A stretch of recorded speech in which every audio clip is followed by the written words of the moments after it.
Bonsoir à tous et bienvenue dans Chaque Voix compte sur LCP. Nous sommes ensemble pour une heure de débat et de décryptage de l'actualité en direct de l'Assemblée nationale avec pour m'accompagner ce soir Fanny Guinochet, journaliste à France Info. Bonsoir Fanny. Bonsoir. Et Olivier Ravanello est là aussi. Bonsoir Olivier. Bonsoir. C'est parti pour le sommaire avec à la une ce soir la vaccination en danger. Près de 300 scientifiques et médecins signent cette semaine une tribune pour défendre ce pilier de la santé publique mondiale alors qu'une défiance croissante s'installe d'année en année. Leur message est clair, le recul de la vaccination pourrait avoir des conséquences très graves. Avec en toile de fond aussi une question ce soir, comment s'immuniser contre le poison du doute? Eh bien, nous en parlons ce soir avec vous, Brigitte Bourguignon. Bonsoir. Bonsoir. Ex-ministre de la Santé, sénatrice du Pas-de-Calais, vous faites partie des 300 personnalités qui ont signé cet appel. Bonsoir, docteur Olivier Jourdain. Bonsoir. Vous êtes notamment l'auteur du livre « Enquête au pays des antivax » paru chez Plomb. Merci d'être là et bonsoir Éric Dortenzio. Bonsoir. Vous êtes médecin épidémiologiste à l'INSERM. Merci également de votre présence ce soir sur le plateau de Chaque Voix compte. Fanny Guinochet, quel est votre chiffre du jour aujourd'hui? Presque 6 milliards d'euros, ce sont les bénéfices de Total Energy en un seul trimestre. Ça fait beaucoup d'argent. Ça fait beaucoup d'argent. Olivier Ravanello, quelle histoire allez-vous nous raconter ce soir? L'histoire de Claude Guéant, celui que l'on surnommait le cardinal et qui a décidé de se rebiffer contre son ancien seigneur Nicolas Sarkozy. Dans la deuxième partie de Chaque Voix compte, place à la question qui fâche. Question ce soir sur l'insupportable retour du site Coco, un site connu notamment pour héberger des prédateurs sexuels. Il a été fermé par la justice en juin 2024, mais il vient de réapparaître sous un nouveau nom. Une enquête est ouverte par le parquet de Paris. Les associations dénoncent l'insuffisance évidemment de la réponse publique et nous en débattrons tout à l'heure avec Arnaud Bonnet qui est député écologiste de Seine-et-Marne, avec Nicole Dubré-Chirat qui est députée EPR du Maine-et-Loire et avec Aude Doumange de l'association Face à l'inceste. Vous pouvez vous aussi interroger nos invités ou nous faire part de vos remarques. Vous flashez le QR code qui va apparaître juste ici, là, le voilà. Et c'est Olivier Ravanello qui nous transmet toutes vos questions en plateau. Et puis il y aura aussi tout à l'heure Bourbon Express, le journal de l'Assemblée nationale, présenté par Marco Pommier. Voilà pour le menu de ce soir. Installez-vous confortablement, Chaque Voix compte, c'est parti.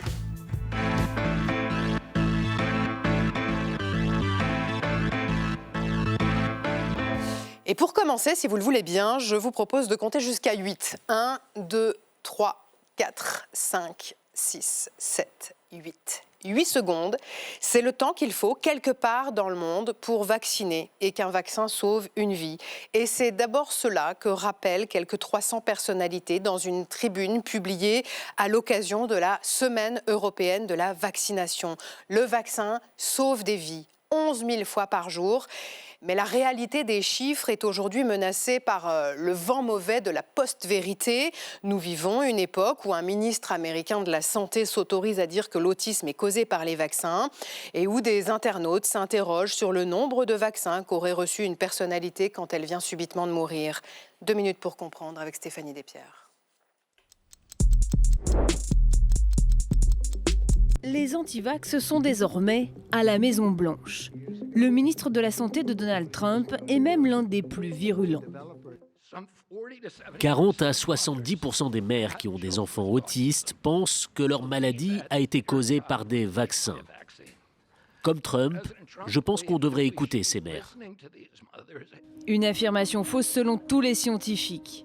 Pourtant, le ministre joint les actes à la parole. Il a réduit le nombre de vaccins recommandés pour les enfants.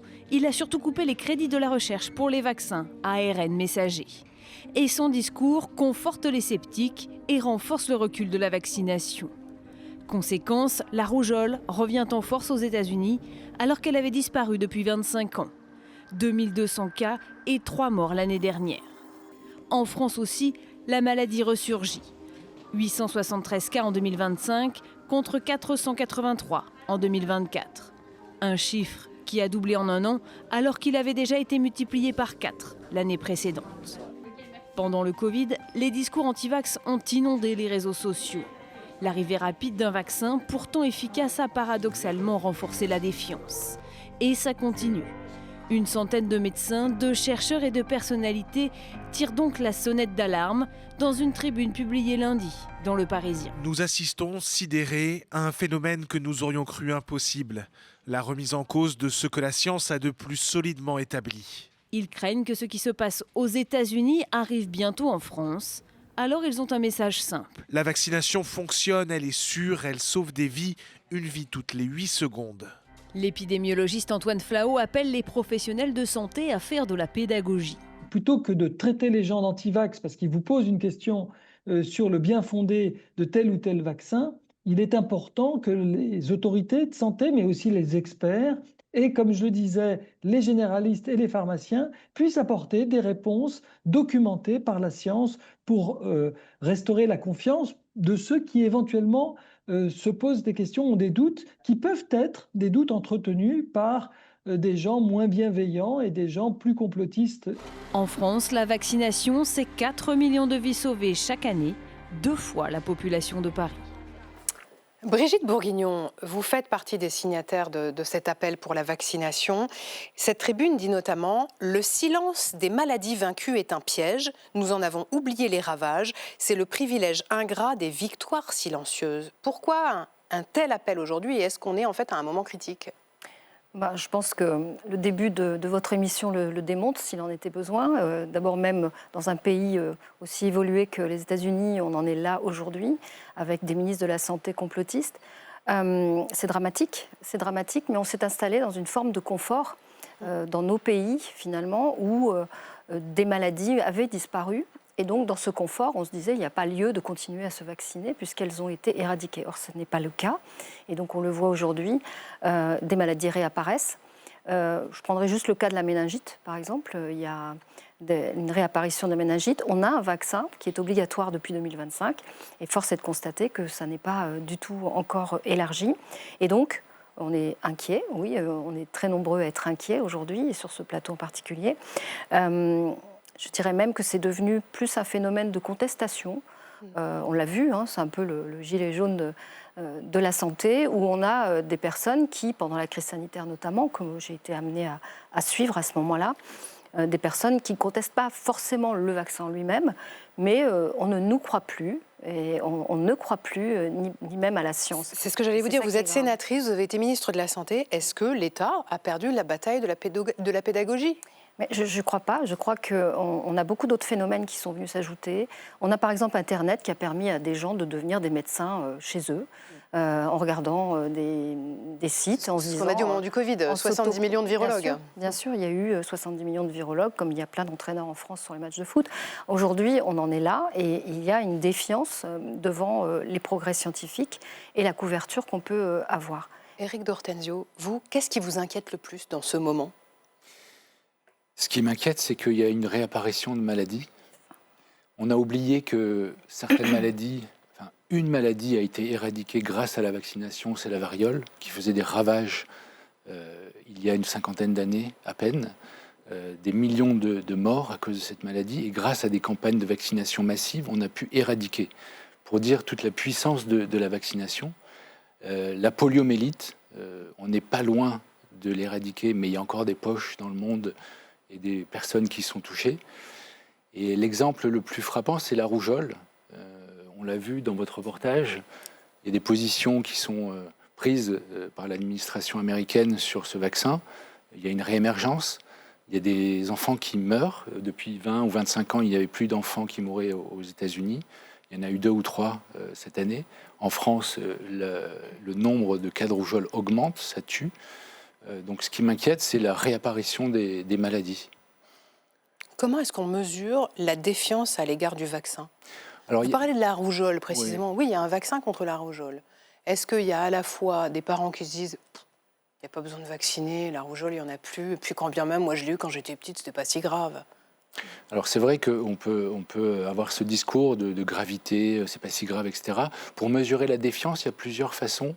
Bon, il y a des enquêtes d'opinion. Il y a une étude anglaise qui a montré il y a quelques années, c'est le Wellcome Confidence Project, qui avait montré que la France était un des pays les plus défiants à la vaccination.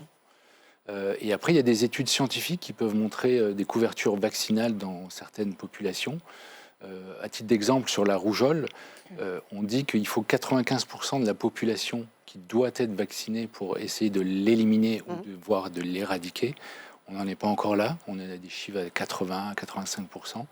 Et donc, tous ces arguments nous montrent comment la population peut être défiante à la vaccination. Olivier Jourdain, dans votre livre « Enquête au pays des antivax », vous parlez du paradoxe d'Olson. De quoi s'agit-il ?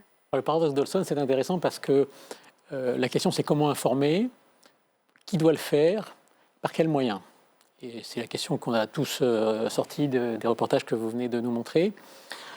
Les experts en vaccination sont souvent des scientifiques qui ont des compétences remarquables, mais qui parfois ne sont pas ni forcément intéressés, ni forcément les meilleurs communicants.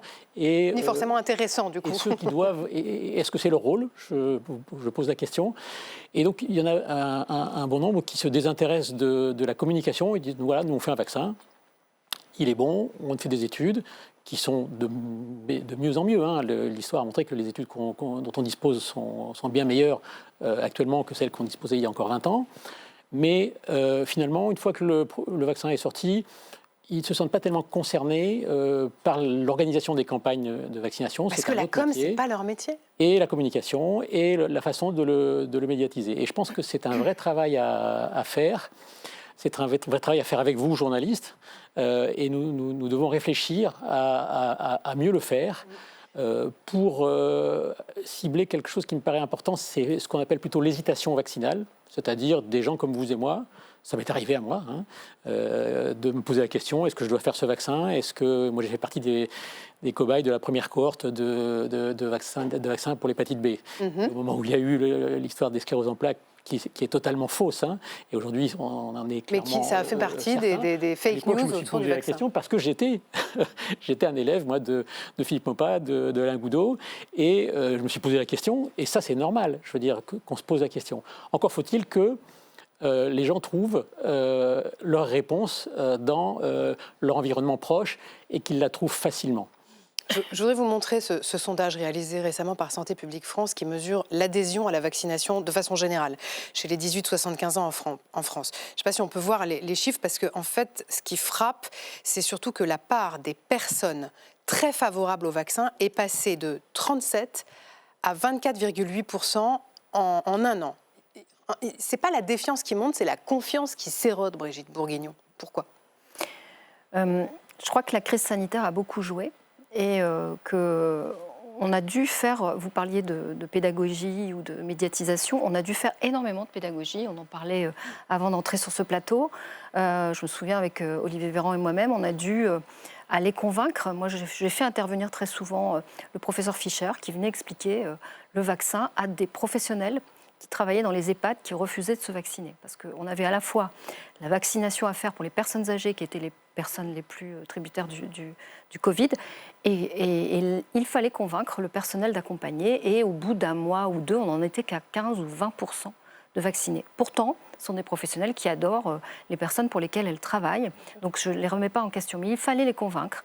Il y avait cette espèce de phobie diffusée sur l'ARN messager où on allait nous transformer. Enfin, il y avait quelque chose de bizarre. En plus, 5G. Voilà. Et personne ne savait de quoi étaient constitués les vaccins qu'on avait eus sur la grippe, sur autre chose. Personne ne se demandait de quoi ils étaient constitués. Mais là, pour le coup, c'est parti par des réseaux sociaux, par des gens qui ont joué aussi avec ces peurs et ces frilosités.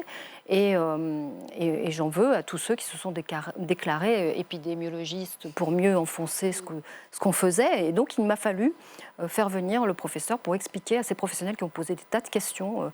Le soir, on avait fait une grosse visio, on en a fait plusieurs. On a été essayé, on faisait de la publicité, on essayait de faire comprendre, mais il fallait convaincre. Et j'en voulais pas spécialement au personnel, mais c'était quand même compliqué d'à la fois protéger les personnes âgées, de rouvrir les EHPAD au public et en même temps d'avoir à convaincre le personnel qui encadrait. C'est très compliqué. Il y a eu un moment de bascule, voilà, on en parle tous, c'est le Covid et c'est le vaccin contre le Covid. Olivier Jourdain, aujourd'hui, qui sont les antivax ? Est-ce qu'il y a un profil type ? Il y a de nombreux profils types. Alors les antivax, il faut quand même remettre le contexte. Historiquement parlant, ils existaient il y a, j'ai calculé ça dans mon livre, 283 ans avant Facebook. Donc c'était autrement appelé 1721. Et donc le phénomène en soi est très ancien. C'est des gens souvent qui, pour diverses raisons, rejettent le système et finalement, alors là je parle des antivax, ça c'est 2%, c'est une très faible portion de la population qui est assez stable. Qui est depuis très longtemps. Et c'est des gens qui... Donc dans la vie réelle, ils sont pas nombreux. Ouais, mais ils rejettent le système et ils font du bruit.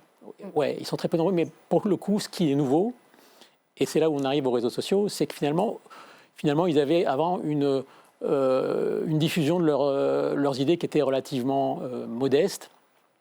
Et finalement, les réseaux sociaux ont donné une ampleur bien plus facile à leurs idées. Et c'est d'autant plus important, et je crois que c'est important ce que vient de dire Mme Bourguignon, c'est que leur méthode de communication n'est pas du tout celle des institutionnels. Les antivax, ce sont des gens qui communiquent sur l'émotion. L'émotion, c'est quoi ? Vous avez un enfant qui est vacciné, on vous fait une jolie photo, et puis il va mourir pour une raison qui n'a rien à voir, et on fait une photo, et on balance ça, et on dit c'est le vaccin. Ça, c'est l'émotion. Qui ne serait pas sensible à ce type de communication ? La communication que nous faisons, nous, institutionnels, ce sont des tableaux Excel, des données scientifiques, des études qui, clairement, ne peuvent pas avoir le même impact auprès du grand public. Et je crois qu'il faut qu'on apprenne à communiquer sur l'émotion, et sur l'émotion notamment des maladies vaccinales qu'on peut prévenir. Et qu'on connaît de moins en moins, parce que malgré tout, on a quand même encore des très fortes couvertures, en tout cas sur les vaccins pédiatriques, sur des polio, sur l'hépatite B, etc. Et donc, ces fortes couvertures vaccinales font que finalement, ces maladies, et Mme Bourguignon vient de l'évoquer, elles ont un peu disparu, on ne les connaît pas. Et donc, si vous voulez, aujourd'hui, quand on parle au grand public du tétanos, finalement, qui sait exactement comment on attrape le tétanos, qui sait comment ça se transmet ? Personne. Plus personne. Olivier. Je vais me faire l'avocat du diable. Vous parlez de volonté de communiquer. On sait dans tous les secteurs, pas simplement sur les vaccins, que la raison, l'argument, jouer avec des médias installés ne convainc jamais ceux qui sont sceptiques, qui pensent qu'il y a un grand complot. Au contraire, ça les conforte dans l'idée, puisque les grands médias en parlent, c'est bien que j'ai raison, ils sont de toute façon tous achetés par les grands groupes pharmaceutiques, par ceci ou par cela, donc je ne vais pas les croire. Est-ce qu'il n'y a pas dans l'essentiel des vaccins qu'on fait sur les mineurs et qui suffit à protéger tout au long de la vie? Est-ce qu'en fin de compte, il ne faut pas, au nom de la santé publique, jouer sur un argument d'autorité et de dire on vaccine les mineurs dans le cadre scolaire et puis c'est tout? Alors c'est tout à fait ce qui a marché avec le Covid, c'est pas obligatoire, mais enfin ça revenait au même. La question de l'obligation, elle est difficile, elle est culturelle. Là, on rentre dans un débat culturel. Il y a des pays dans lesquels aucun vaccin n'est obligatoire et qui ont des couvertures vaccinales importantes. Alors on pense tout de suite aux pays nordiques, mais par exemple, vous avez le Portugal, qui est un pays latin et qui a des très fortes couvertures vaccinales avec très peu d'obligations vaccinales. Je pense qu'il y a un aspect culturel. Il y a quand même, à mon sens, des raisons d'être optimiste. Il y a des expériences, notamment au Canada. Vous savez que le Canada a développé d'assez fortes hésitations vaccinales. Un des éléments qui me paraît positif, c'est que le grand public fait quand même confiance aux professionnels de santé, et notamment, en particulier aux médecins traitants. Cette confiance-là, elle existe toujours. Et il faut partir de la confiance, parce que le problème, c'est un problème de confiance. Vous parliez de communication, et je voyais Éric d'Ortenzio être très attentif. Vous vous êtes dit à un moment, il faut que je parle mieux de mon travail. Oui. Ouais. Et vous avez pris des leçons? Oui, il y a à l'INSERM, il y a un cours qui s'appelle Media Training et qui nous entraîne justement à venir sur des plateaux, à parler à la radio. Et ça s'est beaucoup développé avec Covid. Moi, pendant le Covid, c'est vrai qu'avant Covid, c'était très rare que je parle sur les plateaux.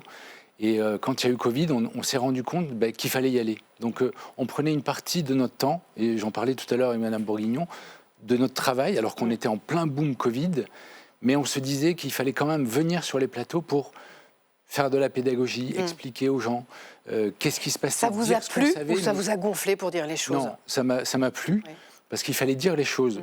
Il fallait dire ce qu'on savait, mais il fallait aussi dire qu'on ne savait pas certaines choses et qu'on était en train d'apprendre. Et ça, je pense que c'est très important de le dire au grand public, qu'on ne sait pas tout, que parfois il y a des études qui sont en cours, que ça va venir, qu'on va savoir, etc. Mais c'est très important. Alors, malheureusement, pendant Covid, on a eu toute une panoplie de scientifiques qui sont venus aussi sur les plateaux, qui ont et un avec petit peu des maltraité étiquettes de virologues qui étaient dans des... Bien sûr. Des infectiologues, des virologues, des épidémiologistes de l'INSERM. Il y a eu toute une sorte de scientifiques qui ont un peu sali le débat qu'on avait et pour expliquer pourquoi il fallait mettre des masques, pourquoi il fallait se faire vacciner, pourquoi on ne savait pas telle chose. Et donc je pense qu'il faut... Après, c'est aux institutions aussi de réguler peut-être les invitations plateau sur les crises sanitaires comme ça, parce que quand on a des personnes, des institutions emblématiques françaises, bien ça crée la confusion dans le grand public et c'est compréhensible après qu'il y ait des hésitations. Et puis la bataille de Russie, elle se joue peut-être aussi dans le secret de vos laboratoires, là où les chercheurs élaborent les futurs vaccins. Peut-être ça aussi, il faut en parler, du progrès de la science. À l'Institut Pasteur, par exemple, en ce moment, un nouveau vaccin contre la peste est en développement. À l'Institut Curie, on travaille sur un vaccin à visée thérapeutique contre une forme de cancer. Reportage ce soir d'Alicia Rogue, Clément Perrault et Eva Billion. Derrière les portes de ce laboratoire de l'Institut Pasteur, Christian Demeur travaille depuis plus de 20 ans sur un nouveau vaccin contre la peste. Une maladie certes ancienne, plutôt connue au XIVe siècle, mais qui est toujours présente, essentiellement en Afrique. C'est une maladie qui n'a jamais disparu en fait dans le monde, même si actuellement elle est très discrète. Mais on sait qu'elle peut, historiquement ça a été observé, elle peut revenir rapidement, faire une mortalité très importante. Et même si à ce jour, aucun vaccin pour la peste n'est encore disponible, celui de l'Institut Pasteur est prometteur. Mais alors, comment ce groupe de recherche a-t-il procédé ? On a utilisé la biologie moléculaire pour enlever certains gènes de la bactérie, qui l'a rendu tout à fait, on appelle ça atténué, donc incapable de nuire. Et on a pu observer, en effet, en la donnant aux animaux, qu'on avait une réponse immunitaire efficace et protectrice. Mais avant la commercialisation, il faudra encore attendre. Avec un financement, on peut envisager d'avoir un vaccin utilisable dans 4 ans. La recherche finance également d'autres types de vaccins. Cette fois, il ne s'agit pas de prévenir la maladie, mais de la guérir. Le docteur Edith Borcoman développe un vaccin pour traiter certains cancers ORL. Le but d'un vaccin thérapeutique, c'est effectivement d'éduquer le système immunitaire pour qu'il reconnaisse les cellules tumorales restantes dans le corps humain pour aller les attaquer et les détruire. Et ce traitement présente un atout majeur. On a très peu d'effets secondaires. C'est comme un autre vaccin, c'est-à-dire qu'on va avoir une douleur au point d'injection, voire une rougeur, parfois des courbatures, un peu de fièvre. Vous voyez, ce n'est pas du tout les mêmes effets secondaires qu'un traitement contre le cancer de type chimiothérapie, par exemple. Pour ces scientifiques, le secteur de la recherche vaccinale, coûteux à financer, représente un investissement à long terme pour la santé publique. C'est ça aussi, parler de la vaccination, c'est parler de l'espoir. C'est quoi le grand espoir qui fait vivre les chercheurs aujourd'hui, Éric d'Ortenzio ? En termes de vaccination, le grand espoir, c'est qu'il y ait une meilleure adhésion sur les vaccins. C'est de développer de nouveaux vaccins pour des maladies émergentes. On a des vaccins qui sont en train d'arriver sur le marché, sur les arboviroses, par exemple sur le chikungunya, qui fait des épidémies ravageuses à La Réunion, dans les territoires ultramarins. On a un vaccin contre la dengue aussi qui est en train d'être mis sur le marché. Donc l'espoir, c'est de développer ces nouveaux vaccins, de favoriser la recherche pour aussi des maladies parfois négligées. Il y a des maladies dont on entend peu parler, comme la fièvre de Lassa, par exemple, qui touche des pays africains et qui tue de nombreuses personnes. Il y a des vaccins qui sont développés aussi, notamment à l'Institut Pasteur. Nous, à la NRS, on finance aussi beaucoup de projets sur la vaccination. Donc voilà, c'est une meilleure adhésion, une meilleure pédagogie, mais aussi le développement de nouveaux vaccins en expliquant pourquoi il faut faire ces nouveaux vaccins. On va reparler de la pédagogie, mais on a beaucoup de questions qui nous parviennent de téléspectateurs qui s'interrogent sur Big Pharma.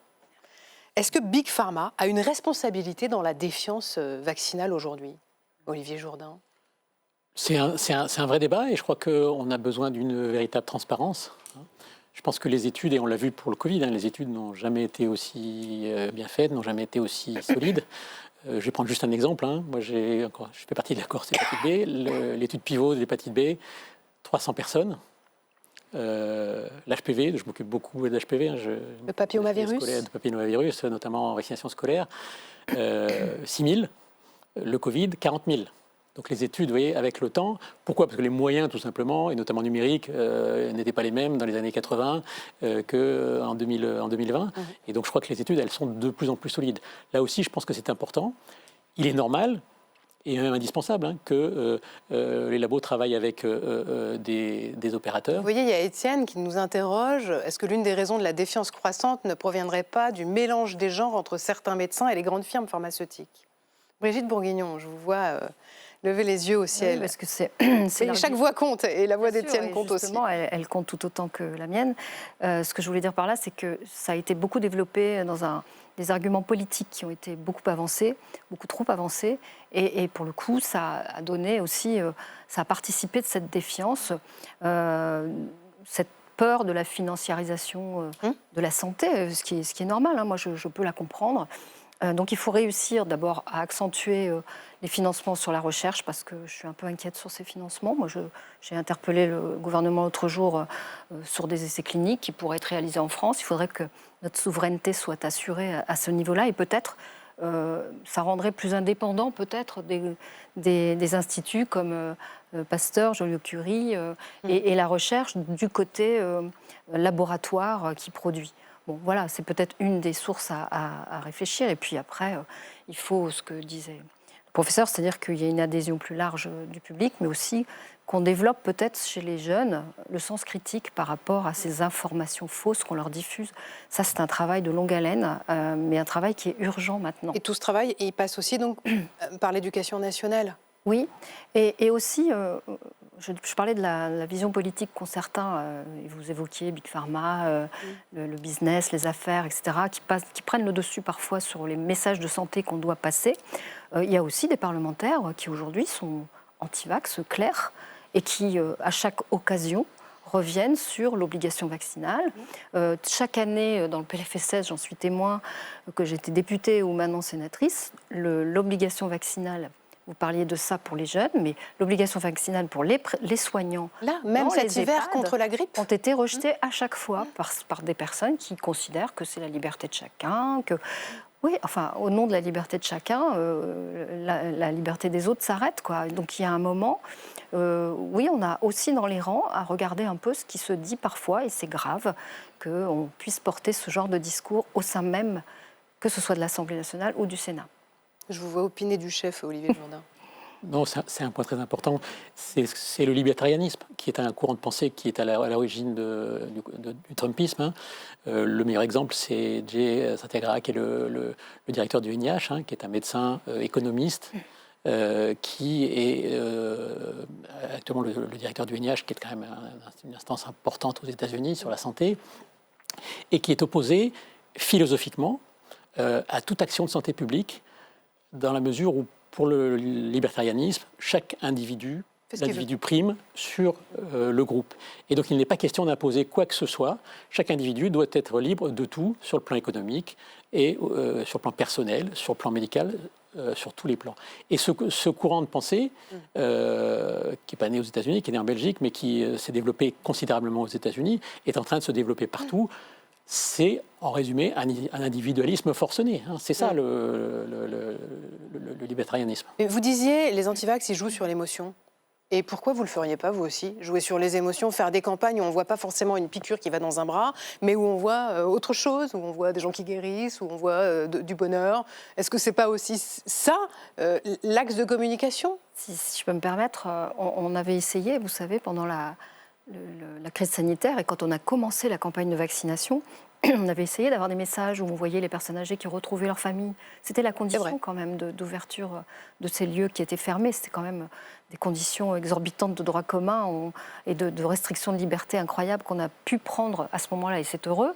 Mais pour autant, on a essayé ce genre de message, très émouvant d'ailleurs, où on montrait que grâce au vaccin, on allait pouvoir se retrouver tous et s'embrasser.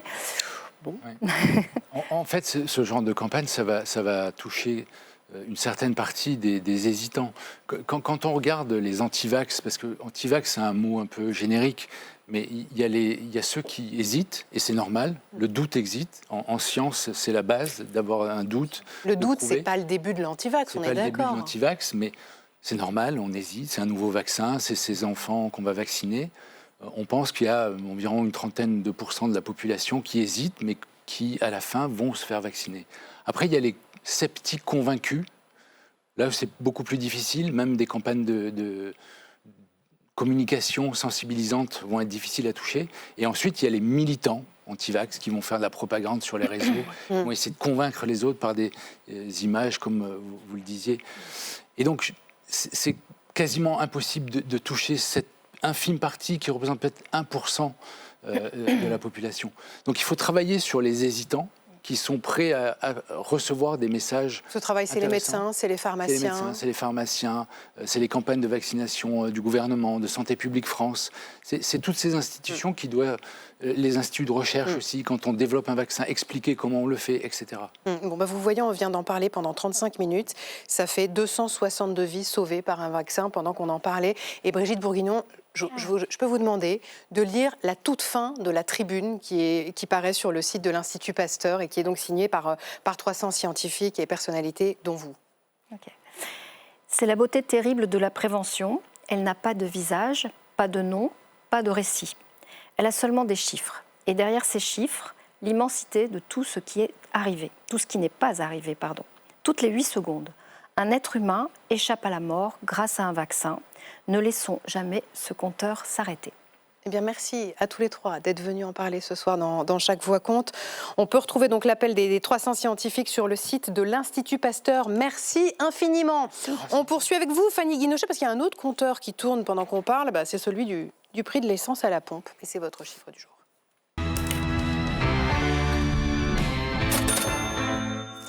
Fanny, avec la guerre en Iran, Total Energy voit ses bénéfices s'envoler. Et ça y est, on a le chiffre précis de ces bénéfices. Presque 6 milliards de dollars au premier trimestre de 2026. Effectivement, 5,8 milliards de dollars exactement. Et c'est surtout une hausse de 50% sur un an. Alors, le groupe français qui est dirigé par Patrick Pouyanné se rapproche des résultats records qu'il a connus au moment du début de la guerre en Ukraine. Total Energy profite évidemment de l'envolée et de la flambée des cours du pétrole depuis le déclenchement de la guerre en Iran.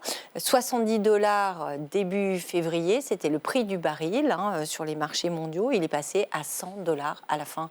En ce moment, on était à 111 $ ce matin. Mais avec le blocage du détroit d'Ormuz, Total n'a pas vu sa production ralentir ? Eh bien non. Alors certes, Total a perdu autour de 100 000 barils de pétrole par jour, en moyenne, sur ce premier trimestre, mais il s'est rattrapé, il a compensé avec d'autres, par exemple, des démarrages ou des redémarrages d'autres projets au Brésil ou en Libye.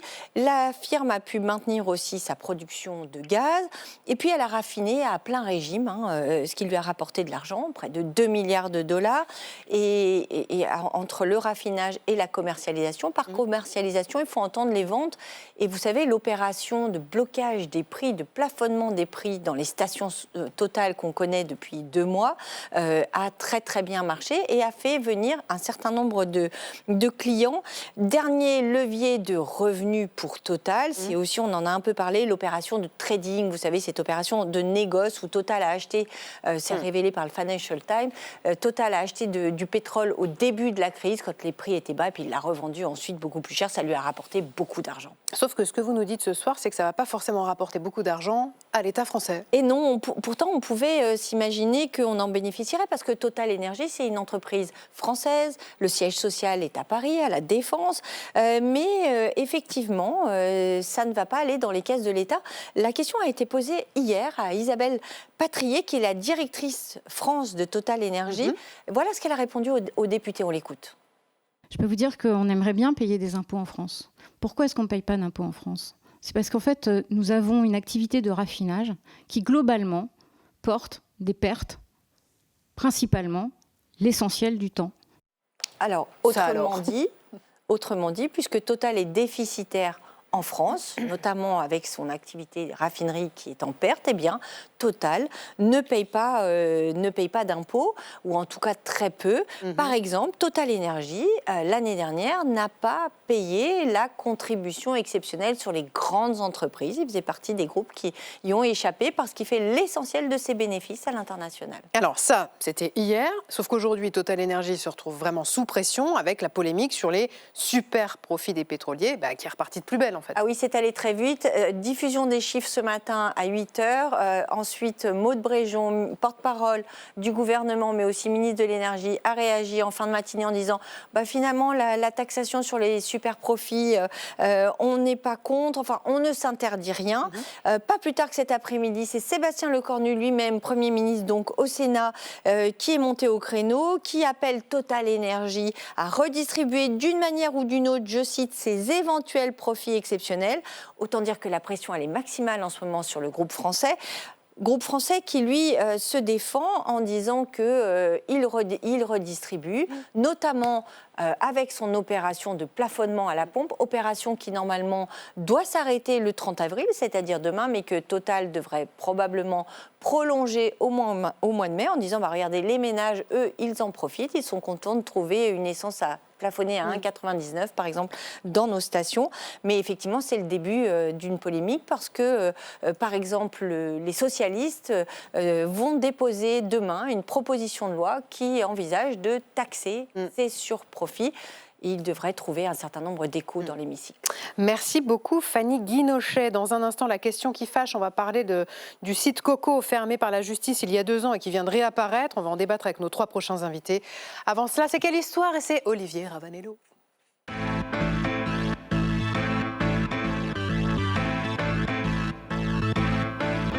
Olivier, on parle ce soir du retour à la barre de Nicolas Sarkozy qui était interrogé aujourd'hui devant la Cour d'appel de Paris sur 2 écrits de son ancien bras droit, Claude Guéant. Véritable acte de divorce dans l'affaire du financement libyen présumé de la campagne présidentielle de 2017. Nicolas Sarkozy, Claude Guéant, c'était son homme de confiance et l'ancien président l'a lâché durant le procès, expliquant qu'il avait agi sans qu'il n'en sache rien. Sauf que Claude Guéant, il a décidé de ne pas se laisser faire. Oui, on l'appelait à l'époque le cardinal, en référence à Mazarin, ou le vice-président, ou le Premier ministre bis. Il pratiquait, disait-il, une adhésion complète à la personne du président et un dévouement corps et âme, que ce soit comme chef de cabinet, comme directeur de campagne, comme secrétaire général de l'Élysée. C'est lui qui, aujourd'hui, représente, vous l'avez dit, la menace principale dans ce procès pour Nicolas Sarkozy. Et quand on essaye de comprendre, il faut remonter à l'origine de cette relation, parce qu'elle s'est tissée il y a de nombreuses années. Je suis allé chercher les mots que Guéant utilisait au tout début de sa collaboration avec Nicolas Sarkozy. Et vous allez voir, il en parlait sans détour. Il est toujours en mouvement. C'est une énergie débordante. Il imagine toujours, il a toujours envie de construire, de bâtir, de créer. S'il faut encaisser des coups, je suis évidemment prêt à encaisser des coups. Il était toujours en mouvement. On voit bien l'admiration du haut fonctionnaire pour le politique qui est capable de soulever des montagnes. Et puis on entend aussi, quand il dit « je suis prêt à prendre des coups », la capacité au sacrifice, à encaisser, à se dévouer jusqu'au bout. Au nom de quoi? D'une fascination de groupie? Non, évidemment pas, c'est pas le genre de Guéant. D'abord d'une certaine idée de la fidélité en politique et la grandeur qu'il y a à être fidèle jusqu'au bout. Et puis aussi l'idée que se font souvent des proches de président de la République de participer à quelque chose qui les dépasse, de très grand. On gouverne la France, on la change, on la transforme, quitte à devoir de temps en temps assumer les sales besognes pour protéger justement le président de la République. Écoutez bien, entre les lignes, à nouveau, on est en 2007, Claude Guéant, tout ça, en fait, lui semble naturel, c'est sa fonction. Beaucoup d'informations circulent, les rôles, bien sûr, sont répartis.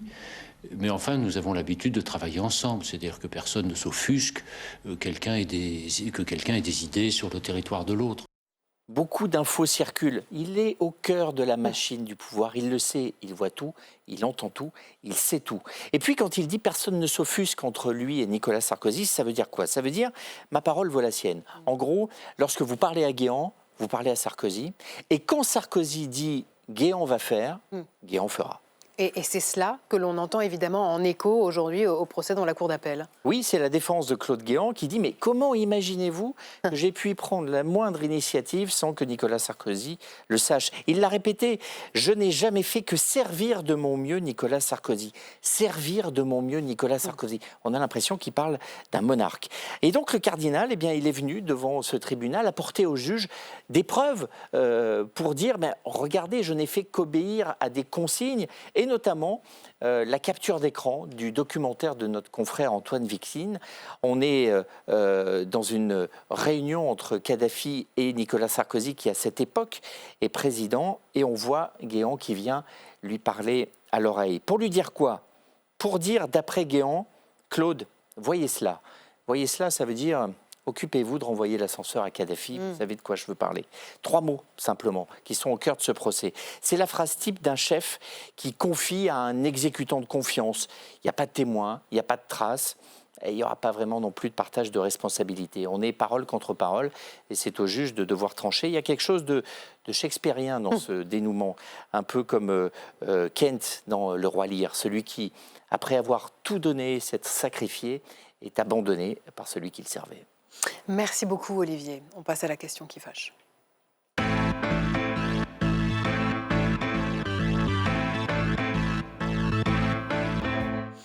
Elle avait été fermée par la justice en juin 2024. La plateforme de rencontre Coco vient de réapparaître sur le net, au nez et à la barbe des autorités. Ce site sulfureux avait été mis en cause dans l'affaire Pellico, mais aussi dans une série de guet-apens homophobes.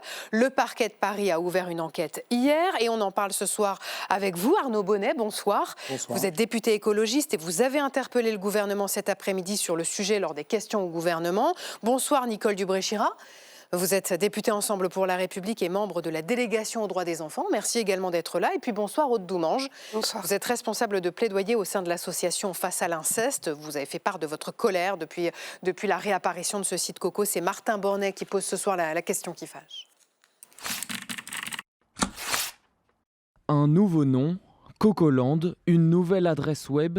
Le site de chat Coco est de retour, accessible librement sans aucun contrôle.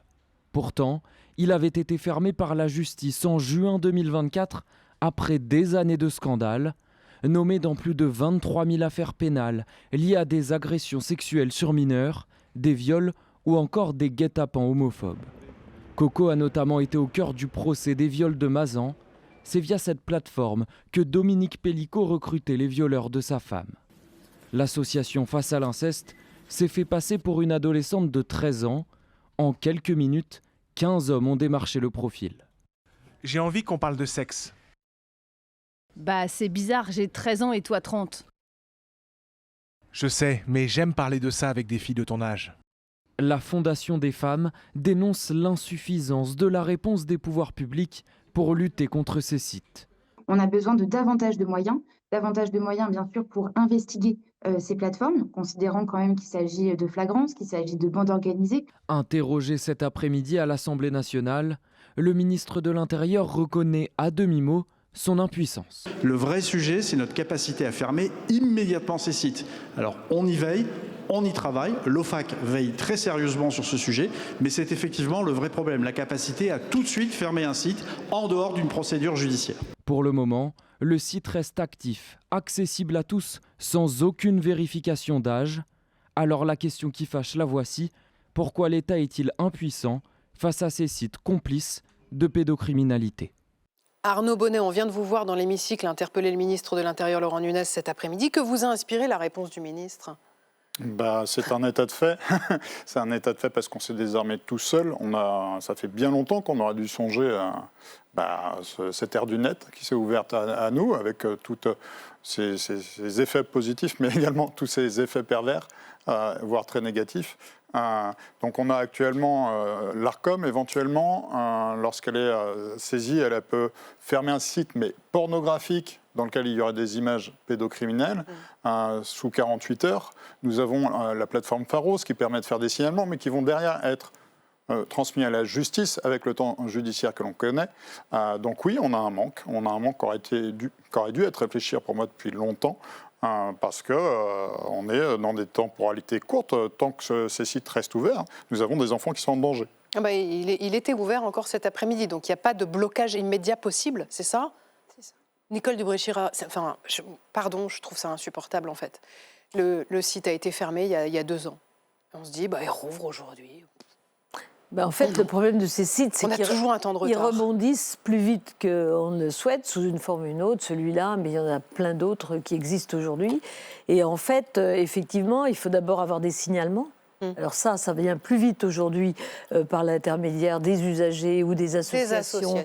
La plupart du temps qui signalent, effectivement. Mais derrière le signalement, soit il faut qu'il y ait une enquête judiciaire, et là, du coup, ça demande un peu de temps, même si là, ça a été un petit peu plus vite le déclenchement. Ça n'empêche le temps de faire l'enquête et on a des ramifications énormes.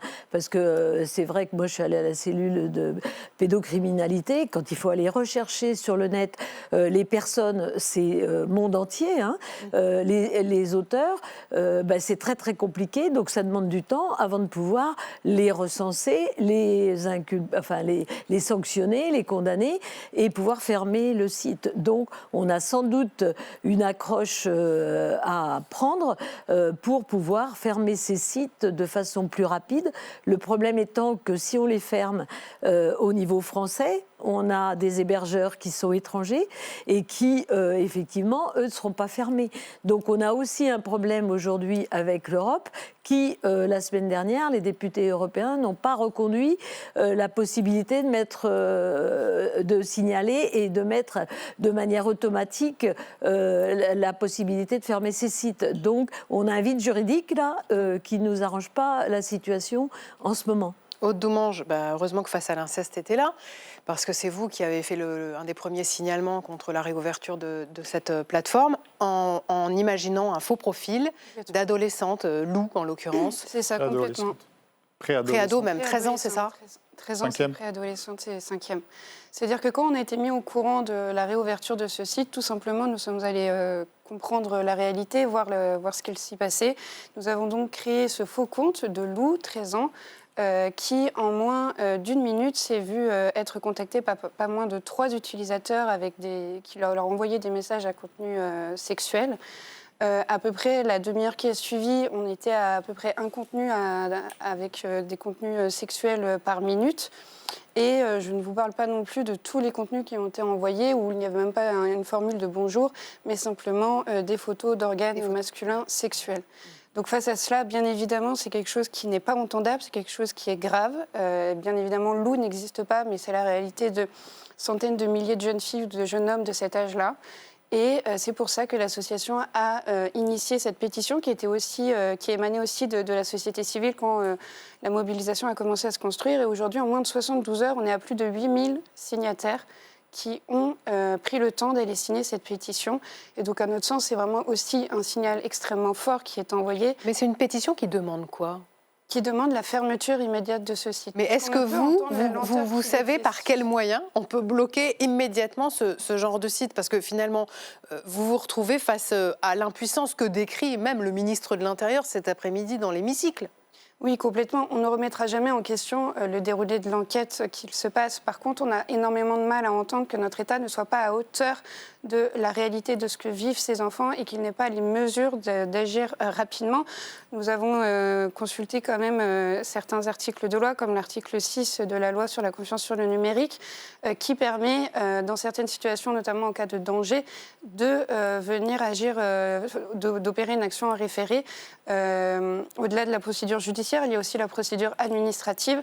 Enfin, l'État à notre sens, peut avoir les moyens, peut se doter de moyens, peut se doter d'outils pour venir fermer ces sites. Parce que quand on parle d'enfants qui sont donc victimes de ce qu'on appelle de grooming puis de sextorsion, il est inenvisageable d'entendre que la lenteur explique l'inaction de l'État. Arnaud Bonnet, est-ce que vous regardez ce qui se fait dans d'autres pays ? Par exemple, au Royaume-Uni, désormais, depuis 2023 maintenant, il y a une loi qui s'en prend à l'hébergeur ou même au moteur de recherche. Est-ce que c'est quelque chose qui est envisageable, qui est transposable en France ? Alors, on a une réflexion de fond parce que jusque-là, on a au-delà du fait qui nous intéresse pour Coco, il y a plein d'autres sites. Il y a des sites d'escorte aussi. La haute commissaire à l'enfance, on a signalé 2 autres aujourd'hui. Oui, voilà. Et puis les sites d'escorte sur lesquels, très manifestement, ce ne sont pas des majeurs, avec des photos dénudées. Donc c'est quand même quelque chose de systémique, un non-pensé de la France sur les violences faites aux enfants. Pour moi, c'est juste... C'est le révélateur de tous ces impensés. On ne pense les choses qu'à la hauteur de l'adulte. Les réseaux sociaux, c'est typiquement ça. Donc oui, il faut qu'on s'inspire de ce qui se passe ailleurs. On voit bien, alors, en termes d'imprescriptibilité, moi je regarde parce que c'est un sujet que je travaille en ce moment, quand on voit par exemple la Suisse, ce qu'ils font rentrer dans l'imprescriptibilité, il y a des délits, mais qui pourraient paraître en France très simples, qui sont rentrés dans cette définition de l'imprescriptibilité. C'est-à-dire qu'on a... Par rapport à d'autres pays européens, on a quand même un très grand retard là, dans la considération qu'on a sur les violences faites aux enfants. En réalité, en France, on a beaucoup de mal, pour compléter ce que dit M. Bonnet, de penser le continuum de l'inceste et de penser le continuum des violences en ligne et hors ligne. En réalité, ce qui va se passer dans les foyers se passe aussi sur Internet, et ce qui se passe sur Internet se passe aussi dans les foyers. On a un vrai impensé sur ces violences et sur manifestement aussi la réalité de ces sites. Nicole Dubré-Chirat, on parle des plateformes, on ne parle pas trop, je trouve, des utilisateurs et de leurs responsabilités individuelles. Le port qui fait des propositions à Lou, 13 ans, on va le chercher ? La dernière fois, on est allé en chercher, oui, sur le premier site Coco, mais il faut le trouver parce qu'effectivement, il est sous pseudo, il est... bon, maintenant, l'anonymat, on sait que ça n'existe plus tellement sur Internet quand même. C'est des gens qui sont très habiles pour passer d'un site à l'autre, pour ne pas se faire repérer, mais qui sont très opérants sur les sites. Et je pense que c'est la difficulté qu'on a. Cette évolution va beaucoup plus vite que l'évolution législative, je dirais. Mais effectivement, on a bien vu aussi les difficultés qu'on a, ne serait-ce que pour interdire les écrans à moins de 15 ans. Aujourd'hui, on est bloqué parce que l'Europe n'a pas voté pour le moment. Donc, nos petites frontières suffisent pas non plus à légiférer. C'est franchement des activités qui sont indignes, qui sont insupportables. Et on a quand même aussi un travail peut-être d'éducation à faire, éducation à l'usage du numérique avec les parents. Avec les enfants, ça c'est un travail de longue haleine, mais quand même pour mettre en garde sur les risques, parce qu'on l'a fait à partir de le fait que les jeunes mettent des photos en pensant que ça peut s'effacer, alors que voilà, c'est que parce qu'il n'y a pas d'anonymat, mais il n'y a aussi pas d'oubli. Oui, voilà, pas d'oubli. Donc je pense que c'est quand même un travail aussi en parallèle à tous les niveaux, parce qu'on est tous en responsabilité collective pour faire ces signalements rapides, faire qu'on puisse investiguer le plus vite possible pour arriver à repérer les auteurs et à leur fermer les sites. C'est vrai que c'est un peu plus compliqué. Et on peut remonter aussi jusqu'au fondateur du site Coco, Aude Doumange. Il a été mis en examen en janvier 2025 pour complicité de trafic de stupéfiants, détention et diffusion d'images pédopornographiques, corruption de mineurs via Internet. Où en est la procédure à son encontre aujourd'hui, vous le savez ? La procédure est encore en cours, mais là où nous, on veut surtout appuyer, et je voudrais réagir à ce que disait Mme Dubré-Chirat, c'est l'État a les moyens aussi de venir renforcer les dispositifs de surveillance. On l'a vu par exemple dans le cas de l'affaire des poupées de Chine. Il a été remonté très, très rapidement et très facilement les IP et les identités de ces acheteurs.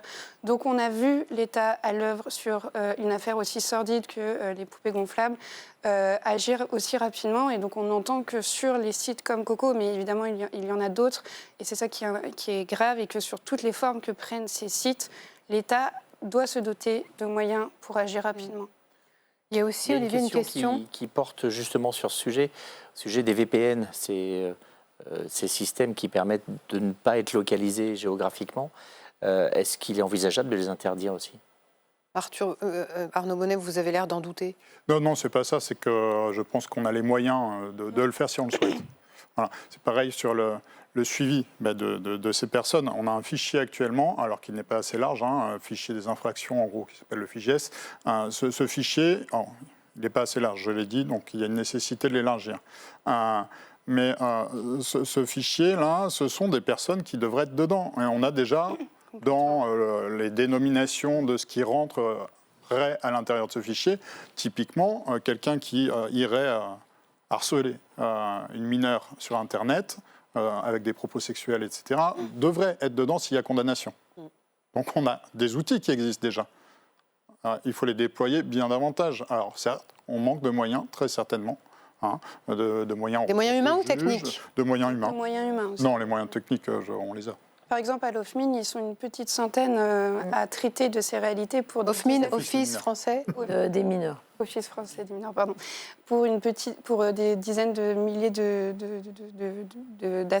contenus pédocriminels à contrôler. Donc je rejoins complètement Arnaud Bonnet. On manque aussi d'effectifs humains pour venir traiter de ces histoires. Parce que là, on parle des gens qu'il faut former aussi, parce que c'est vraiment très spécifique. Il faut aller aussi s'inscrire sur les sites, enfin, s'immiscer sur les sites pour essayer de dénoncer les personnes.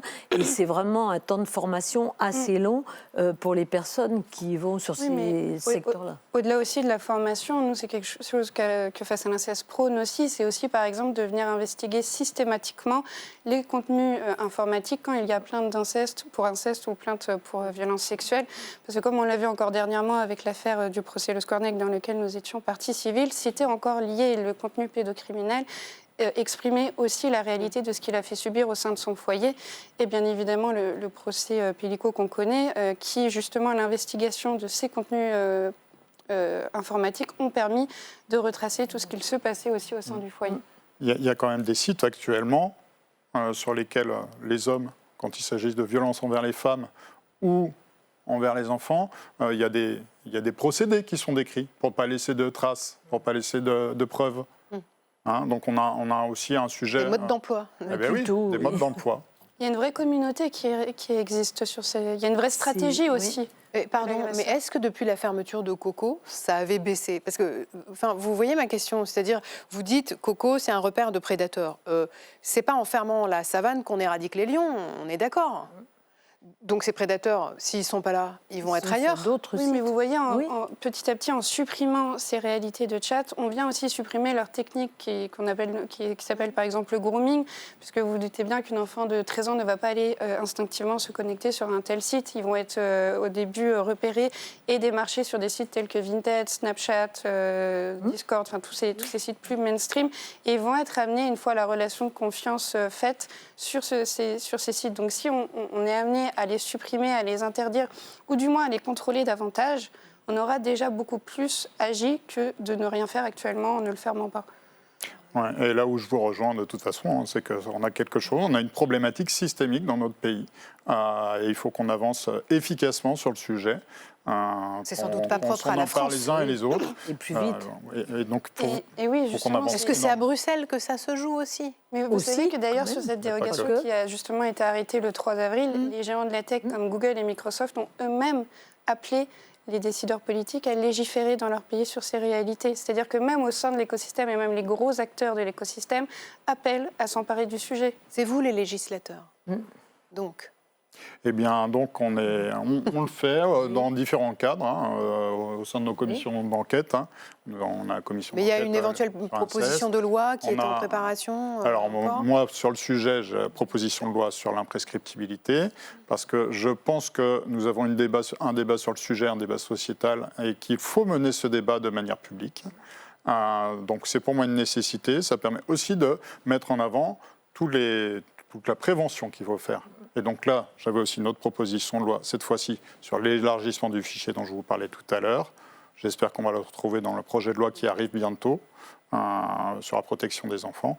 Mais voilà, on a tout un déploiement qu'on peut faire au niveau législatif. Vous savez par contre que nous sommes dans un temps particulier, que la présidentielle arrive et que donc nous avons un temps contraint. Oui, mais que l'année 2026 doit être une année utile, a dit la présidente de l'Assemblée nationale et le Premier ministre. Mais le calendrier est un peu chargé quand même, même en étant actif. C'est chargé, oui.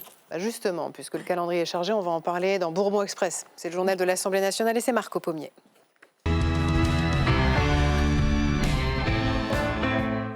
Bonsoir Marco. Bonsoir, Marco, il a le nez sur son calendrier parce que après-demain, c'est le 1er mai, c'est férié. Oui. Et le débat continue à l'Assemblée nationale pour permettre aux boulangers et aux fleuristes indépendants de pouvoir ouvrir après-demain. Oui, ce matin, un projet de loi a été présenté en Conseil des ministres. Ce texte, il doit permettre d'ici au 1er mai 2027 de clarifier le cadre juridique pour ces deux seuls secteurs, les boulangers et les fleuristes indépendants.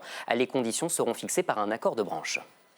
Et qu'est-ce qu'il fera cet accord de branche? Il précisera les conditions dans lesquelles on fait appel au volontariat des salariés appelés à travailler le 1er mai. Il parlera aussi bien sûr des sujets de rémunération, c'est au moins le double, hein. On sait qu'il faut au moins faire x2. Tout ça sera discuté et lorsque l'accord de branche interviendra, la loi, permettra dès lors automatiquement, mécaniquement, donc à ces deux grands métiers de pouvoir travailler le 1er mai. Et en attendant ce texte, les artisans boulangers et fleuristes bénéficieront d'une dérogation dès ce 1er mai 2026.